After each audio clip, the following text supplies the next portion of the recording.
വയനാട്ടിൽ വീണ്ടും കടുവയുടെ ആക്രമണം. സുൽത്താൻ ബത്തേരി പഴൂരിൽ കടുവ പശുവിനെ ആക്രമിച്ചു കൊന്നു.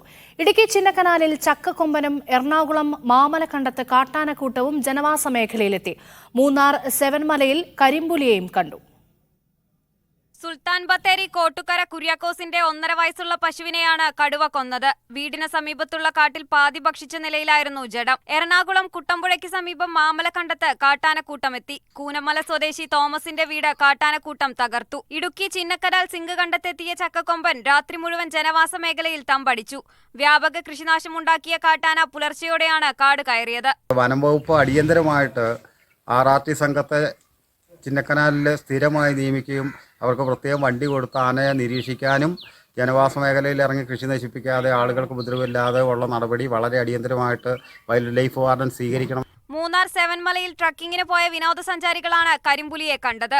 ആദ്യം ഞാൻ കണ്ടപ്പോൾ പേടിച്ചു പോയി. ശരിക്കും പറഞ്ഞാൽ നമ്മൾ ഇത് നമുക്ക് ആഗ്രഹമുള്ള അനിമളാണ്, എന്നാൽ പോലും ഇത് കണ്ടപ്പോൾ അത്രയും അടുത്ത് ഞാൻ കണ്ടപ്പോൾ പേടിച്ചു പോയി. പിന്നെ അതിന്റെ മൂവ്മെന്റ്സും കാര്യങ്ങളും അതിനെ ഞാൻ ഡിസ്റ്റർബ് ചെയ്യാത്ത രീതിയിൽ പോയി എനിക്ക് അതിനെ പടം എടുക്കാനുള്ള ചാൻസ് കിട്ടി. 1.5 വർഷം മുൻപ് രാജമലയിൽ സ്ഥാപിച്ചിട്ടുള്ള ക്യാമറയിൽ കരിമ്പുലിയുടെ ദൃശ്യം പതിഞ്ഞിരുന്നെന്നും ഈ പുലിയെയാകാം സെവൻമലയിൽ കണ്ടതെന്നുമാണ് വനം വകുപ്പിന്റെ നിഗമനം. വന്യമൃഗങ്ങൾ കൂട്ടത്തോടെ കാടിറങ്ങുന്നത് തടയാനുള്ള നടപടി സ്വീകരിക്കാത്തതിൽ വനം വകുപ്പിനെതിരെ പ്രതിഷേധവും ഉയരുന്നുണ്ട്. മീഡിയ 1 ഇടുക്കി.